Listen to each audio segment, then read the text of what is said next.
The sun has left and forgotten me. It's dark, I cannot see. Your stories Why don't does define this you, rain but pour how you down? tell I'm them gonna will. try Hi, I'm Sarah Elkins, your host and Chief to Storymaker at see Elkins Consulting. a Whether you're sharing business stories or personal stories, the stories you choose to tell and how you tell them can strongly impact and influence how people perceive you. They can also affect your own internal messages. So I'm always encouraging my clients to think about the stories you're sharing and the stories you're making through the words you use, the activities you do, and everything that you put out there in your signals. Today's guest, Morgane Borzée, I met on LinkedIn, and when I started seeing what she's doing and the content that she's creating, I realized that she'd make a great guest for this podcast. So listeners, you're in for a treat.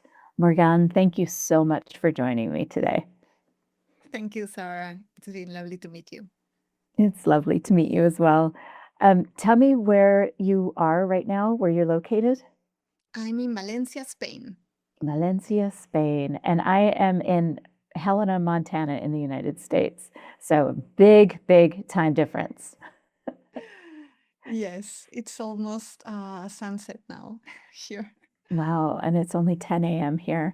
What I love about having been doing this podcast for a long time is that I've spoken with people all over the world, and it's been anywhere from 11 o'clock at night to 8:30 in the morning, and anything in between.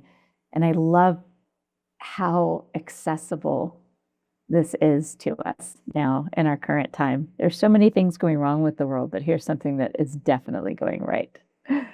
So, Morgane, I always love to start these conversations by asking you to share something about yourself that most people might not know about you, and not on your LinkedIn profile, not on your bio or your resume.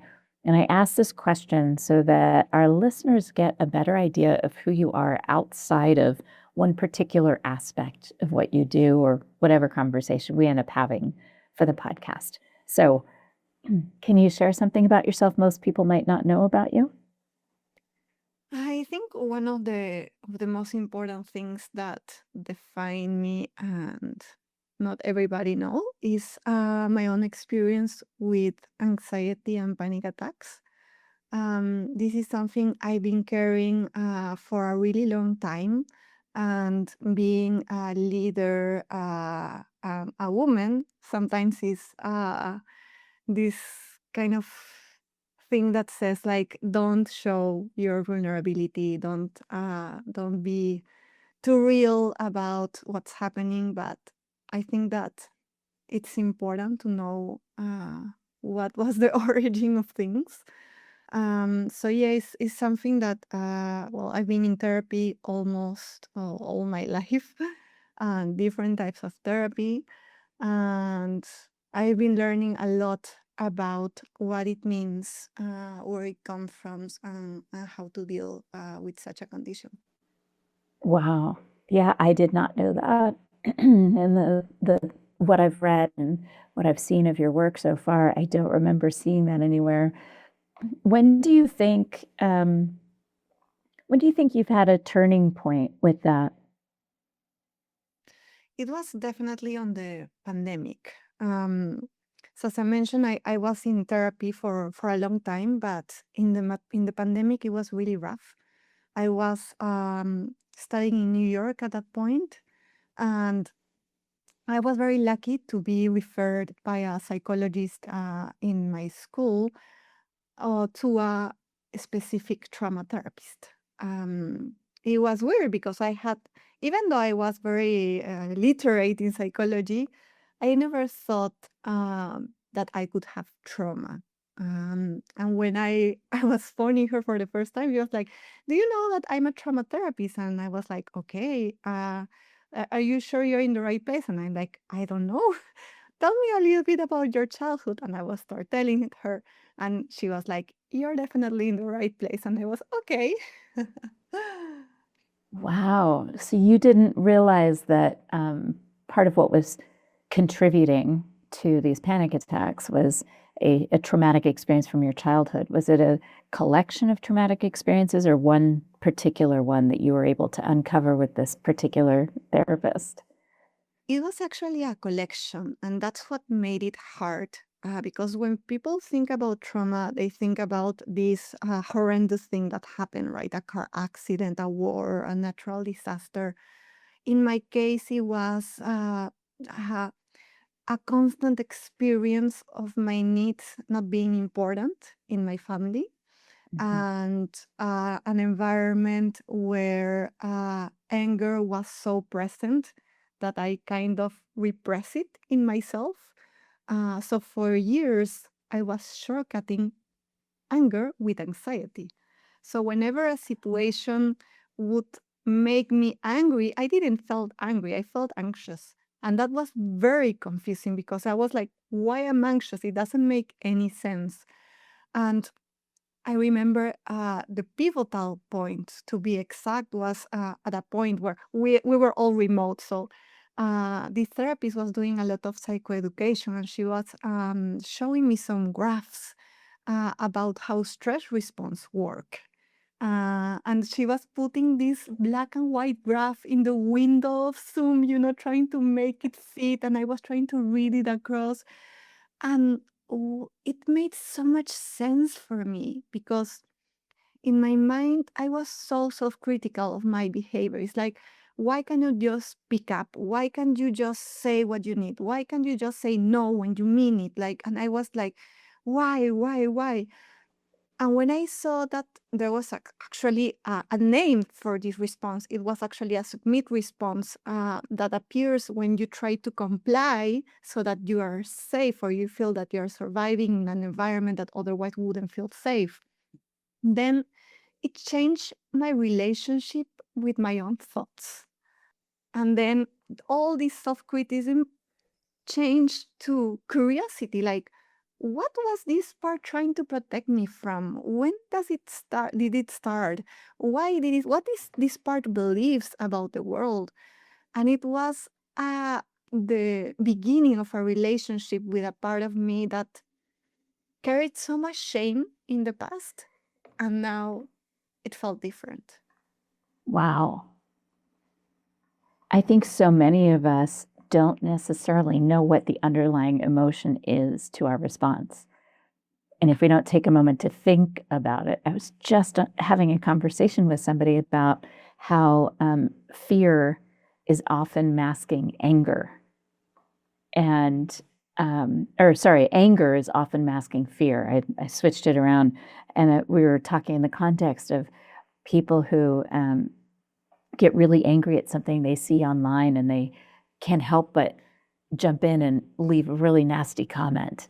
And I said, and we talked about how what the content was obviously triggered some emotional response. And it's usually, in my experience, it's usually when somebody's afraid of something. But it's also what you just said, which is that masking of this repression of a feeling. Oh, Yeah. wow. That is a huge turning point. Just looking, I can imagine you looking at this graph and suddenly realizing what that you could be aware in a different way of what your feelings were and being able to identify them differently. That's the thing. I think I was aware of my feelings, but I wasn't aware of what was triggering them. I knew the anxiety was there. I knew that there was also hidden anger. Like I kind of hinted to it, but it didn't make sense. Why I'm feeling anxious when I need to say no?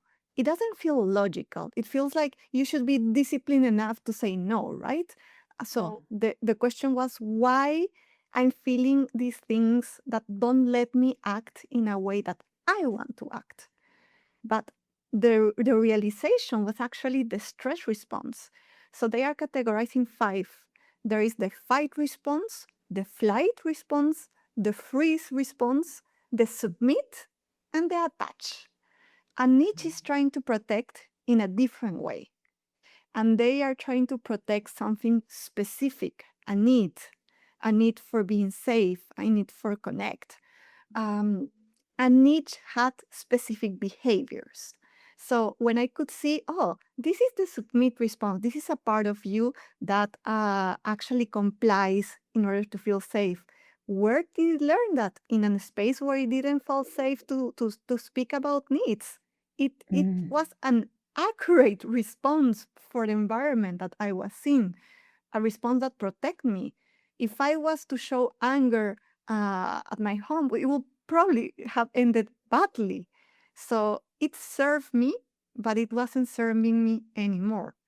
So seeing Mm. so clearly was like, yes, that's the response. That's why it's there. That's what is protecting. So then all my emotions made sense because the anxiety was not about saying no to that person in the present moment.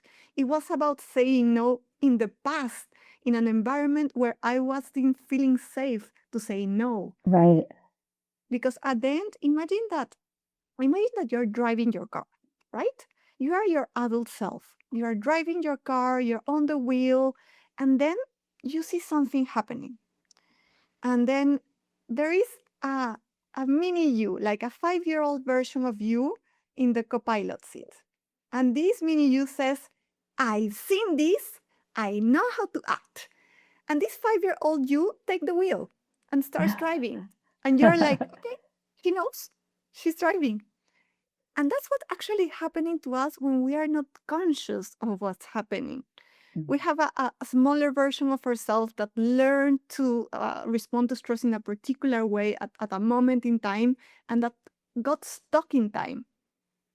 And the Mhm. things that we are reacting now, they're just kind of echoes of things of the past, but we are not just conscious about it.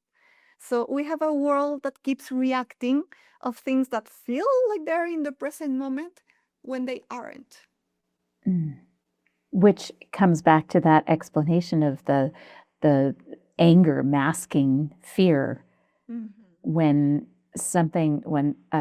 in this situation that I was talking with somebody about was it was Joe Emery. We were recording podcast episode, and he said that he would post these things about his emotional response to being unemployed and how stressful it was, and the tears, and certain men would respond in the comments, "Oh, grow a pair, grow up, deal with it, whatever."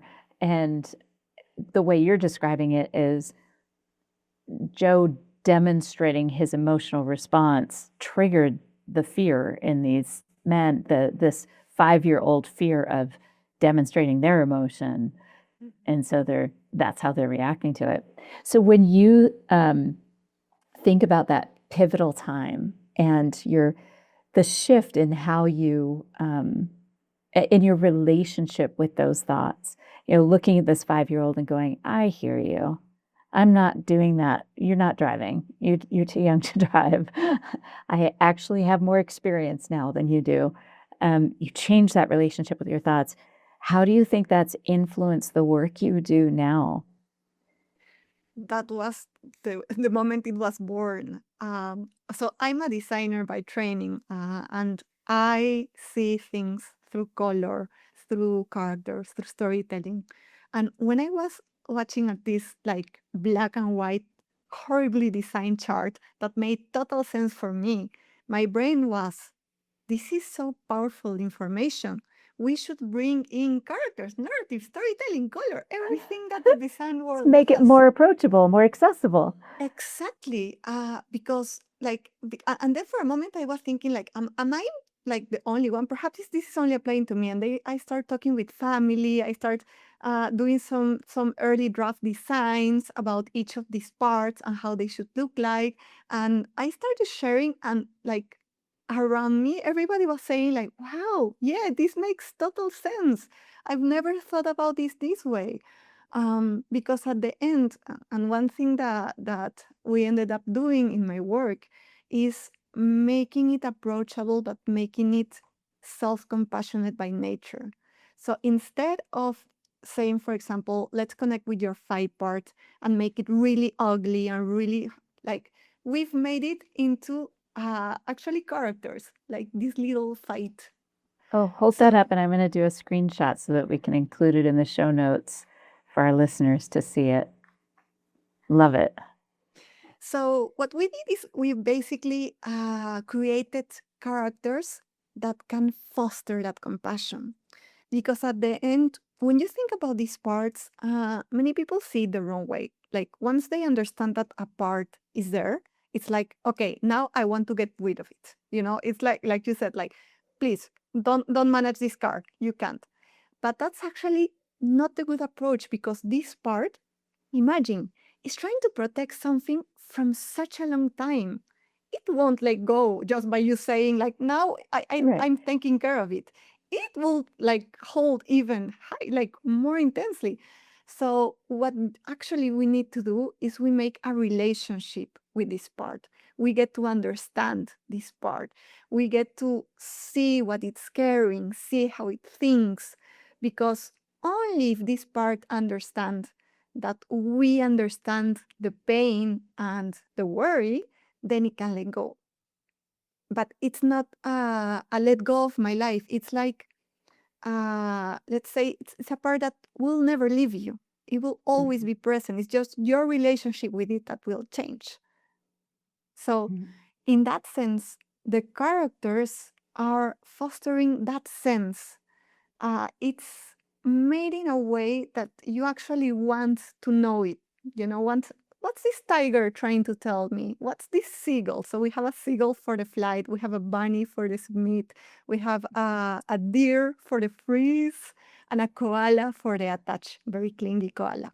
Mhm. Um, so they are inviting.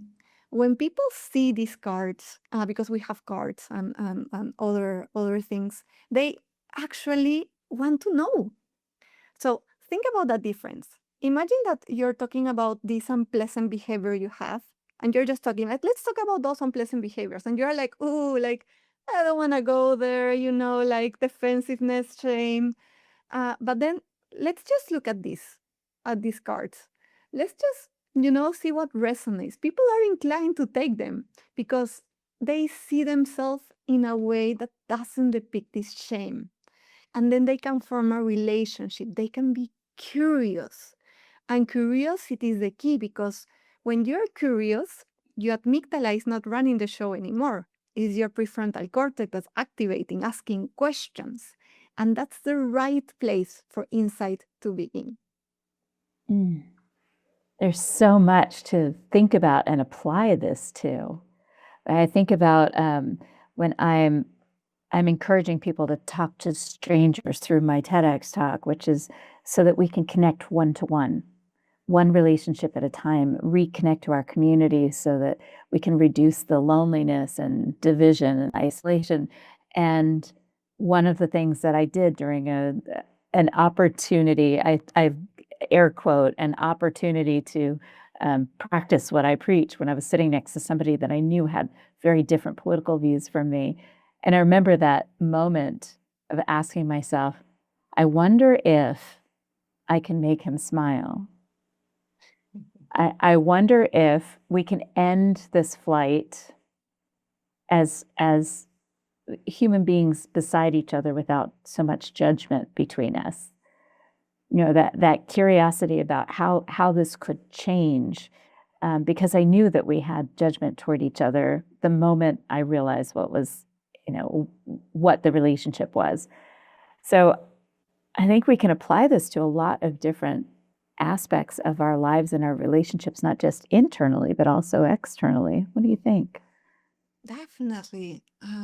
When you start to see this way, whenever you are in front of a dysregulated person, it's just again thinking, I am talking to the 30-year-old or to the 5-year-old? Am I talking to the adult or to the tiger or to the bunny or to Mhm. the flight response?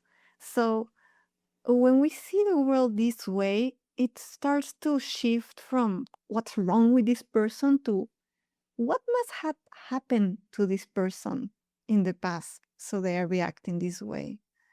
And that also shifts from it being personal to you because you understand that this person is just reflecting to their own past. It has almost nothing to do with you. And you can Mhm. take a pause and see it for what it is.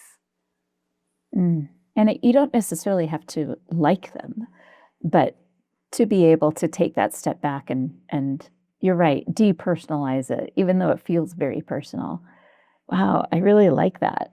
So when have you had a recent experience with someone either using these cards or using other designs that you've created that you have been able to acknowledge that you're really good at this, that this is something that's making a difference? Yeah, so I had a student of our certification. She was telling me about the seagull. The seagull is the flight response. And that the first time that she saw it, she was like, oh, okay, like interesting, but still a bit, you know. And then a week later, she was about to do an impulse buy. And then she remembered, that's the seagull. And then it was like, and it was funny because she could see it and then she could choose because she understood where it Mm. was coming from. So, and then she said to me, now I'm seeing my seagull everywhere. It's here and it's there. And when I do this, so it was like opening her eyes, and it was lovely to see because she was she was telling this with a smile. It was like meeting someone inside her, you know. It was not like, oh, you know, like so heavy again with this behavior. It was like, I met my seagull, and it was there and there and there. So I love that. It was really nice to see. It's almost a loving acknowledgement. Like, I see it, but I don't have to listen to it. I see where it's coming from, but I don't have to buy that thing to support that seagull. I can just acknowledge it and go, "Oh, that's what that is." Oh, what a great story. That must have felt so amazing to you. Definitely, yeah. I think like my mission is to make emotional intelligence simple. And when I say emotional intelligence, it's not just the emotions. Once I went through this experience and finding a trauma therapist, I realized how lucky I was for having had that privilege in a way. So I enrolled in the trauma and stress studies at the Boston Trauma Center. Um, and I went through the program, and it was fascinating, but it was also like so much lexicon, so much jargon of the field. Like, but it was fascinating because at the end, what's complex PTSD, which means developmental trauma, which means basically not having your essential needs met as a child, which is far more vast than the typical PTSD. And when we see that this is actually an epidemic, and people are not realizing. And when people talk about trauma, they think like, oh, this is for the psychologist, you know, for the therapist. But Mhm. then the teachers don't know about this, the educators don't know about this, the coaches don't know about this, and they don't need to treat trauma to understand how it works in the body, how it works in the mind, what it means for the behaviors we're trying to change. So for me, Equanima was about making trauma informed in the conversation of emotional intelligence, because it feels so weird that we're talking about managing emotions, you know, social skills, and we're not talking about the elephant in the room. Because when you have been through trauma, those same skills are the ones that are impacted. Self awareness, emotional regulation, social skills, those are impacted, and nobody's talking about it. Everybody is like, yeah, this is a chart, these are the skills that actually serves anybody. So for me, it's bringing that into the conversation. And I know many people shy away from it. It's like the big word, you know, I don't want to open that Pandora box. But I do feel it's necessary because it's unfortunately far more common than we would like to think. What I really appreciate about what you just said is that acknowledgement that the word trauma holds a particular weight when people think about it. Like, I think I was raised in a household with very loving parents. There were things that went wrong, of course, but when I think of trauma, I think of my friends who grew up in households that weren't at all like mine. And what you're saying is it's trauma is relative, of course. So the word trauma, though, because it holds this weight to it, people are hesitant to acknowledge that there's a broader sense of this beyond an a particular episode that may cause something as significant as PTSD. And so many of us don't want to hold on to or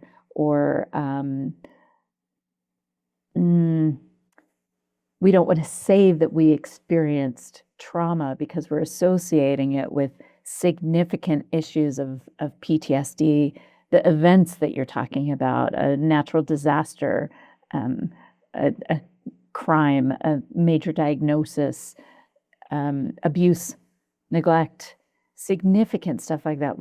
If we didn't have those things in our lives, I think sometimes we're hesitant to acknowledge that we have had trauma in a broader sense.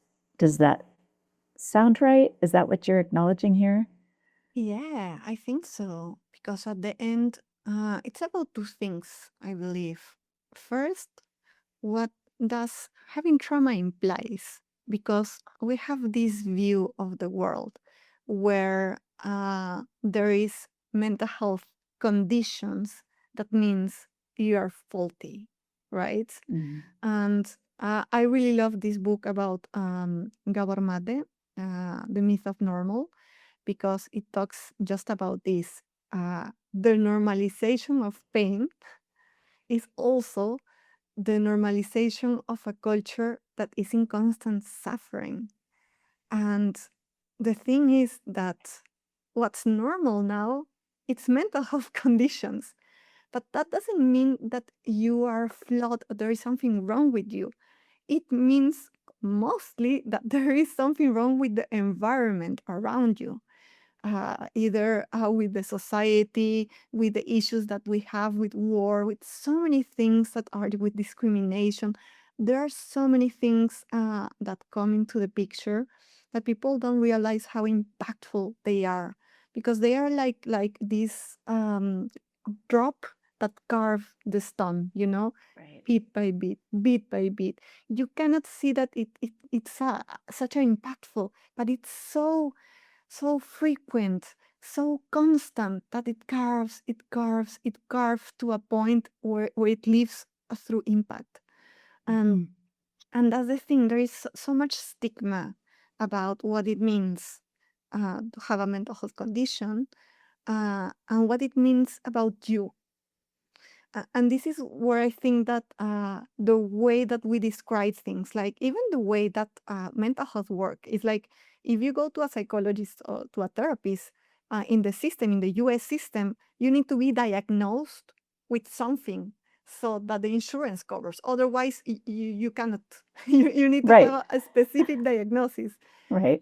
which is counterproductive because I think that psychology is not just about, identifying a disease. It's about helping people like go through life, because life is not easy.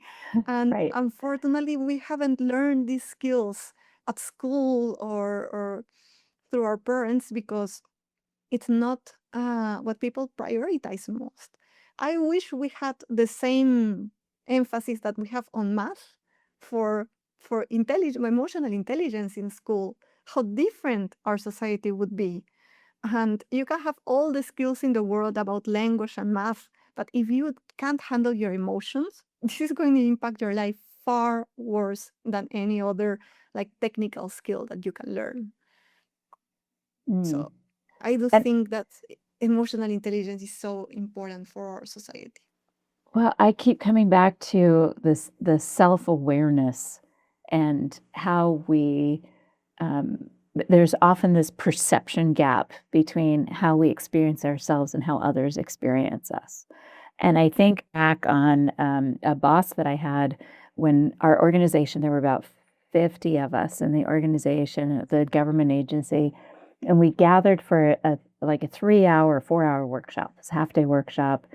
It was one of those flavor of the week team building things, to deal with morale issues. Like, well, one 4-hour workshop once and we never talk about it again. This is not actually going to solve any problems, which is part of why I do what I do with longer term sustaining work with the Gallup StrengthsFinder tool. But I remember that afternoon when my boss was not very nice to me.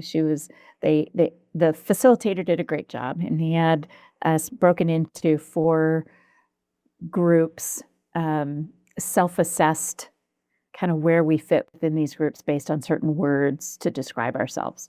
And I remember I had, of the 5 cards, I had 2 in one color, 2 in another color, and 1 in the third color. So I represented 3 out of 4 of the groups, and nothing was especially high on my list. And so I just picked the one that most resonated with me that day.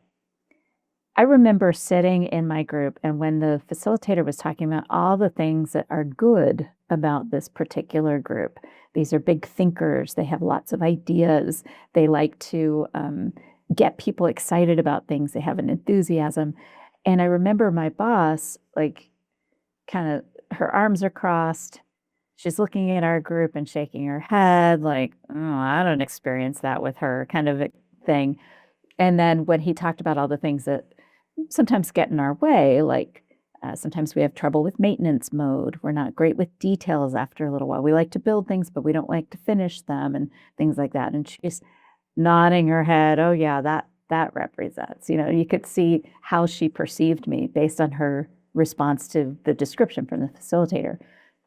And I was laughing because I agreed with all of it. Like, yeah, that is where I get in my own way. Absolutely.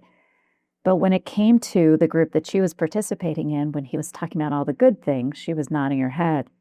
Like, yeah, that totally fits me. That really resonates with me. But then when he started talking about where they get in their own way, she had her arms crossed and she's kind of shaking her head. Zero acknowledgement that that also was her.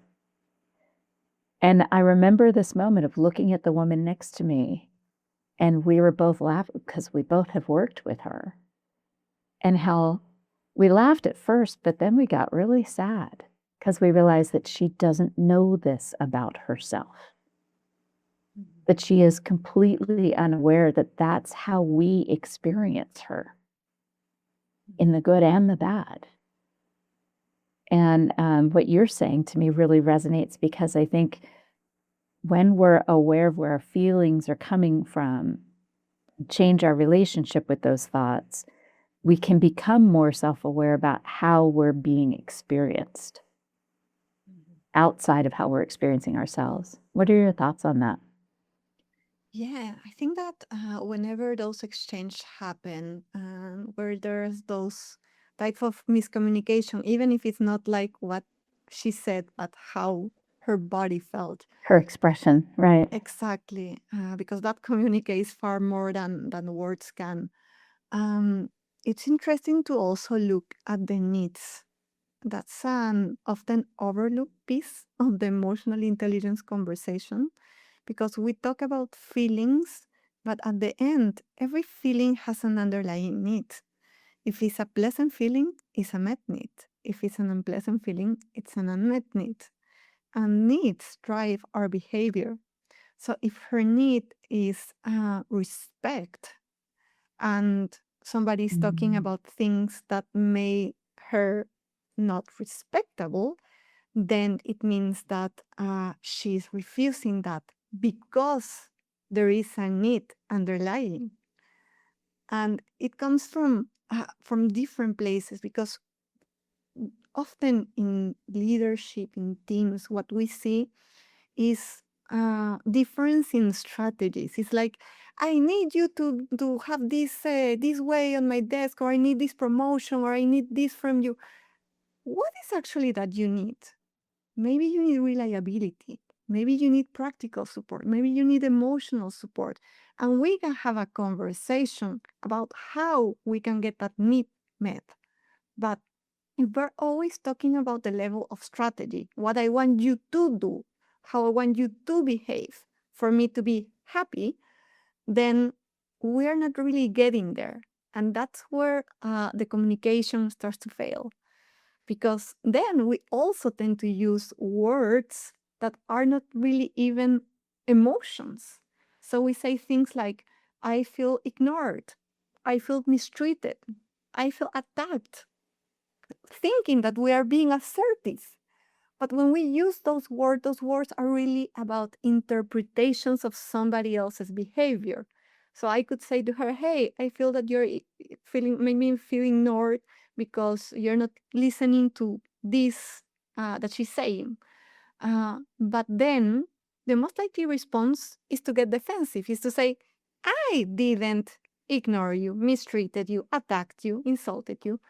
And then we're blocking our empathy. We're blocking the capacity of connecting, of understanding what's happening with her, what's happening with me.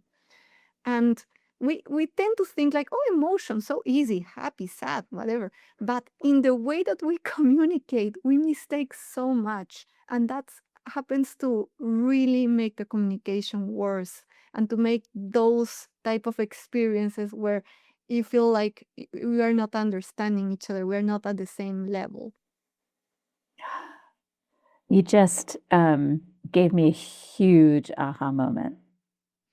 Huge, a pattern in a relationship with somebody I'm very close with.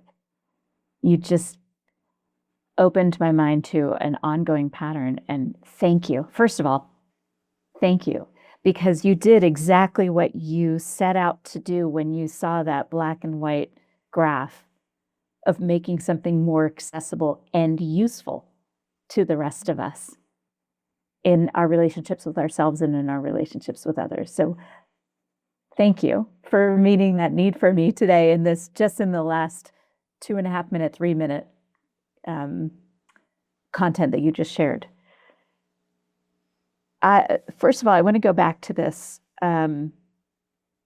Your emotions are based on a need, either met or unmet. And I never thought of it quite like that before.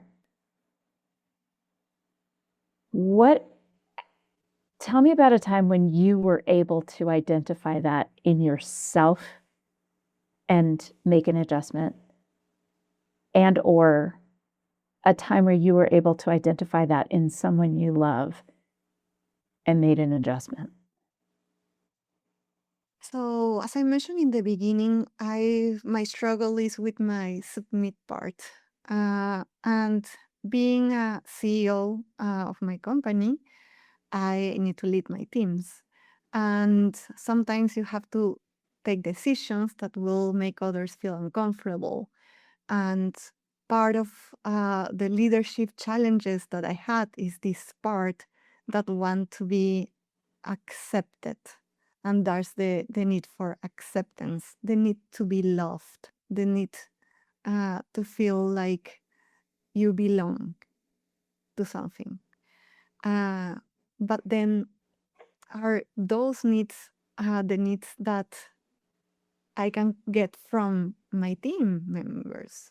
So, do I really need their acceptance to be a good leader? And then that's when it gets interesting because you can get your needs met from different strategies. It doesn't need to fit exactly what you're seeing in that moment. But sometimes the need is so big that you want to fit everywhere. You want acceptance everywhere. You want to feel validated everywhere. And that's not how life works. But that's because something deeper is not quite feeling that. So realizing where are the spaces for each thing and realizing that even if I say something uncomfortable, if I take a decision that I know is not going to sit well with a person, I'm still doing a good job. And I've always tried to be as empathetic as I can be. But knowing that knowing how it turns in my body, because that's also a big part, how my body feels, and like my tight chest and Right, my stomach. right. The acid reflux that happens, the flushing, right, the redness that comes up. Yes. And then for another person, I think that from what I grow most is with my husband, and I think we've both grown so much in our journey together. And I felt he had the need of acceptance, but in a different way, in a way to like wanting to feel right. And when something like that happened, it was like, in my sense, I was like, okay, but then it means that I'm wrong. So I had a need of, like, am I being accepted? But then he had a need of feeling that he was doing the right thing, right? So this is my way. This is the way that is right, because he needed some acceptance in another sense. And when we talk that through, like understanding where that really came from, and obviously that came from childhood, from also being in an environment where acceptance was not a need that was met. It was really interesting, because you could see the same need being, acted on very different ways. Right, of Um, course. and it was really really fascinating to have that opportunity to share a language, because that's the interesting thing. When you have a language for emotions, needs, body signals, and responses, your communication across your loved one change. It's like, I can see a little of your tiger today. Are you sure things are in order then? And you laugh, exactly, you laugh, Yes. and something that could be like tensioning feels lighter, because you have the Mhm. words for it. Oh, I can see your forehead. Something's going on with your body signals, right? It was like, oh yeah. So it just shapes like the conversation when you have the right language to talk about these things.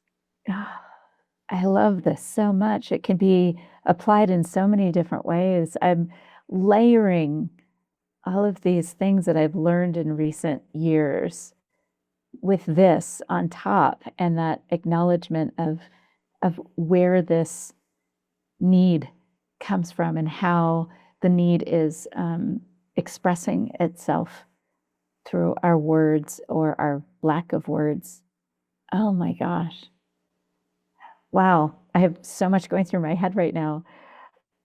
Morgane, when you think about your next step, maybe it's broadening this, expanding this knowledge, scaling it so that more people, more communities can engage with this language, this ability to navigate these difficult relationships or difficult situations. Where do you see that going, and how can listeners participate in that? I see this going for experiential tools. Like I mentioned, for example, the cards. We also have digital experiences for coaches, for therapists, for leaders, that not only want to learn theoretically about emotional intelligence, but want to actually express it, experience it, interact with it in a way where they are navigating their own world. So, as a user experience designer, I bring the psychology and the interface design to get something very different of how we experience this world, so that you don't have to read it in books, you can actually interact with it. So, well, at this moment, we have a certification for coaches and therapists that want to go deeper into emotional intelligence, experiential emotional intelligence. We have tools for the general community.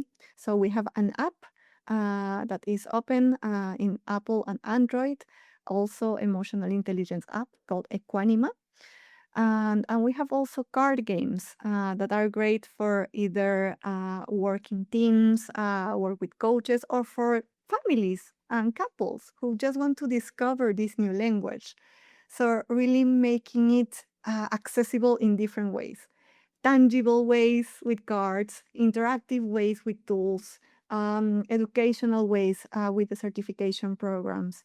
And my idea is that this can reach schools, this can reach parents, because at the end, these are the places where the new generation is being grown. And if we can get those tools early, and that's why the design that we do is also really thought to be that accessible also Mhm. for those generations, then I think that it could have a really big impact. Wow. Thank you for this work that you're doing. I can already see the potential. I can see just in our conversation, some of my aha moments. I was busy writing down notes. I rarely do that in my podcast because I remember things really well, but these are things that I just um, my brain is going off in all kinds of interesting directions. So thank you for this time that you've spent with me. Thank you, Sarah. You can find more information at equanima.io for oral tools, apps, and certifications. And Sarah, it has been lovely to meet you. The conversation was really interesting, and also getting to know a little bit more about you. So thank you so much for this opportunity. It's been my pleasure. Listeners, now it's your turn. I started writing notes about needs, a need for respect and how that might show up in emotional responses and anger, the need for basic staples, food staples in your house. If somebody gets upset when you run out of peanut butter or eggs, it may be a need in terms of food security that wasn't met when this person was a young child.